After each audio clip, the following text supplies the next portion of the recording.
So I decided to waste my time and watch the Pelicans versus the Lakers.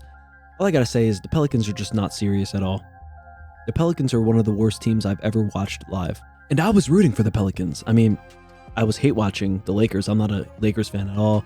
Kind of a hater, okay? Now, the Pelicans have Zion Williamson, who should have been the face of the league, but of course he kind of ruined his career by constantly being overweight, never returns in shape, he's always hurt.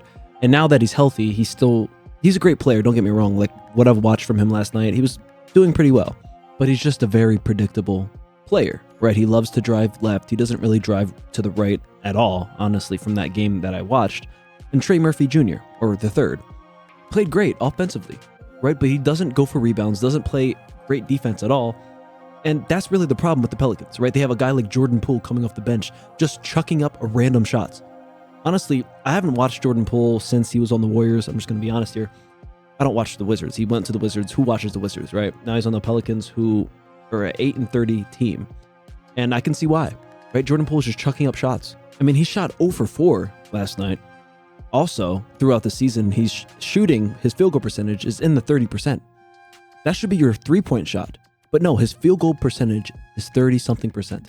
That is outrageous. That is insane, right? Also, Herb Jones shot 1 for 9, and in the fourth quarter, he shot 2 threes that he shouldn't have taken when they're up by 1, when they're down by 3, and he's the one shooting the shot when you have a guy like Trey Murphy who had 40 points at the time.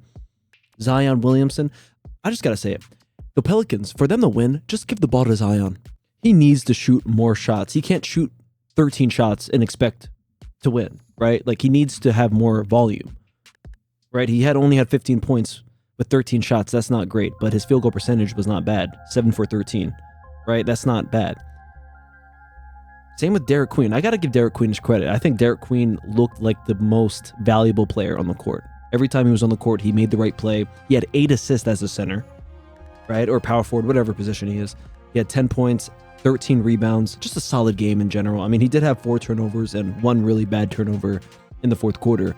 But just overall, he was the most valuable player, in my opinion. Trey Murphy had 42 points, but all around didn't really have a great game. Like defensively, just fell asleep so many times. He kind of was just standing there when it comes to rebounding for, the Lakers to get second chance points. He's just standing there, right? That's not a winning player at that point. Like Trey Murphy is going to be a great player. He's really good at his age now, but there's just little things where, when you need to win a game, you have to make winning plays. And that's getting your teammates involved. That's part of winning plays, right? Winning players get their teammates involved, like Derek Queen. I think, I call him Baby Jokic, right? He's smaller than Jokic, but he's just as good when it comes to skill, right? He's great with the ball, with dribbling. He's great with passing. He's good with rebounding, decent scorer. So yeah, I think Derek Queen is great. I'm excited to.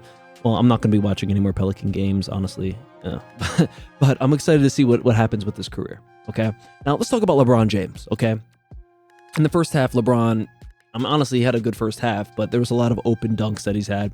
But the fourth quarter, man, LeBron James, man, and at the end of the third quarter as well, that's when he turned it up, right? Hitting threes after 3, and then he had a steal, fast break, windmill dunk. I haven't seen a windmill dunk from LeBron in like years. So, LeBron, I'm not a LeBron fan, I'm gonna be honest, but what he's doing at his age, it's insane, man. Right? He's 40 years old, 41, whatever, how old is he? I don't know. I think he's in his 40s at this point. He has gray hair on his beard. And this guy is dominating games. He was the best player in the Lakers.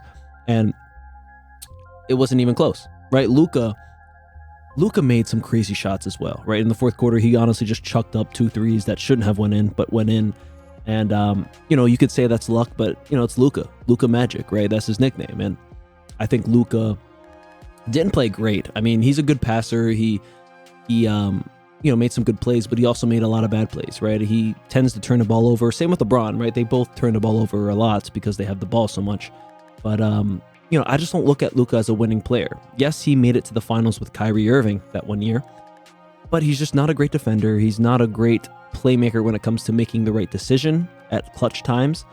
But they won this game, right? Because of Luka and LeBron James. And also, let's give credit to DeAndre Ayton. DeAndre Ayton played one hell of a game, right? Double-double, and DeAndre Ayton got a lot of flack throughout his career, right? At one point, he was a very overpaid player. He got a lot of hate. went to the Trailblazers, didn't really do well.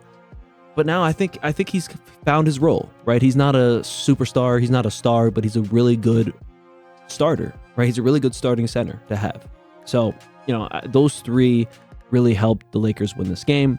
Now, I'm going to continue talking about different type of games. I'm not going to watch many Lakers games. You know, if there's a big game on, I will catch it. This wasn't a big game at all, but I just wanted to see Zion Williamson. I'm just going to be honest, and didn't really impress me that much. This game wasn't great, but Lakers did win this game, and yeah, the hate watch was not successful, but it will in the future. There will be a game where the Lakers will get destroyed, and I will cover it 100%. Now, if you guys enjoyed this video, drop a like, subscribe to the channel, and I'll catch you guys. Peace out.